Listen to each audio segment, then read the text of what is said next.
Hi, I'm Linda MacAulay. I'm going to take you on a quick tour of my watercolour sketchbook, painted entirely on location in Croatia and France. So I'm starting my sketchbook tour at the back of the sketchbook because I definitely feel you get better at telling the story and using your materials that you've packed as you go along.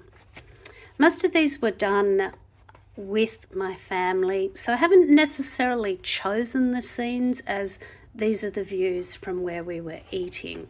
So we did pick some great places to eat though, or while we were waiting for the tour of Salvador Dali's house. In this layout, I've actually chosen this long, narrow composition to emphasize the height of the buildings and just give a sense of scale to how big those mountains in the background were.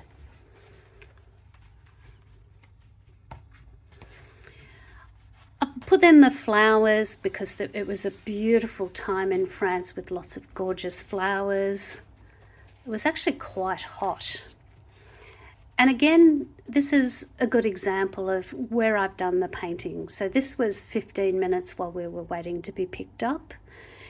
And this was when I snuck out, when everybody else is having a bit of a rest, or often done really early in the morning before anybody gets up. And you can see I've drawn a little frame and put the painting in and left some room to do some writing about where we were and what we were doing. I'm not a great figure painter, so I was quite grateful that this woman at the market stood still for quite some time. And again, everywhere we had accommodation, I did painting out the window. Now we're in Croatia, famous scene from Dubrovnik, the Isle of Vis. The water is absolutely stunning, and I do love these big double-page layouts. Beautiful terracotta roofs, historic buildings. It was really hard to capture the scale of the place. The intense blue of the water when the sun came out.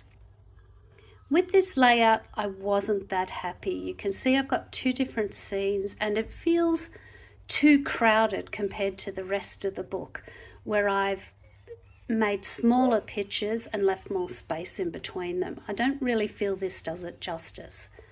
However, the double page spread, again painted entirely on location, gives you a sense of the scale and the grandeur of the scenery.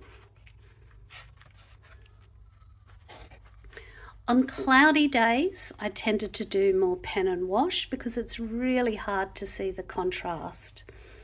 And again, without much light, the colours are much duller, but I've tried to simplify this quite complicated scene. Again, every scene I've painted was done while we were having coffee. Here's another example of that double page spread that doesn't work well. Too crowded and not enough space just doesn't do the paintings justice. So every sketchbook is going to have paintings in it that don't actually work for you. Here I've got a little bit of the perspective wrong. I've tried to fix things and it's gone all smudgy. But I think you've just got to accept that not every sketch is going to be a winner in your sketchbook. I was, however, really happy with this one. And this is the very first one I did, trying to capture that long, narrow scenery. And like I said, we're at the beginning. I always leave this page blank until I've done a lot more painting. So once we got to France, I painted this from our accommodation.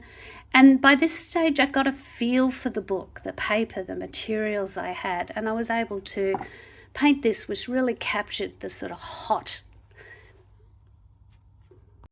So these paintings, this journal is done in one of these Handbook Watercolour journals, which has this amazing 300 GSM paper that takes a lot of watercolour techniques, wet on wet, a lot of water, some lifting out and glazing and layering. So I absolutely love that.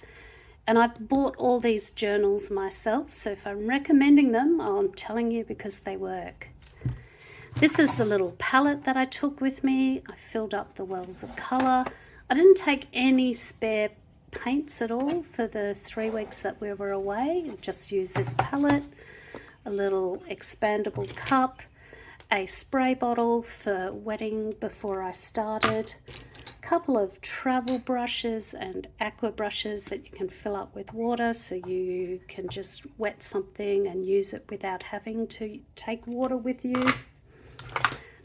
I'd often draw first in a little mechanical pencil, and I've also got a mechanical eraser, so no need to sharpen and your eraser doesn't get dirty.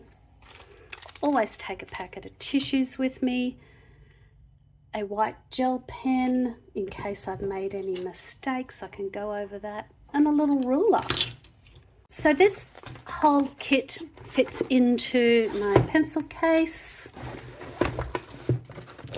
really easily, so it's light and easy and I can take it everywhere with me. And the one thing that I haven't mentioned I always take is a business card. So if you want more information on creating your own watercolour journal, you can always visit my website, lindamacaullay.com.au. So if you made it this far, I wanted to say thank you so much for watching. If you want to see more, you can like, follow, subscribe, or comment on this video, or you can visit my blog or follow me on Instagram.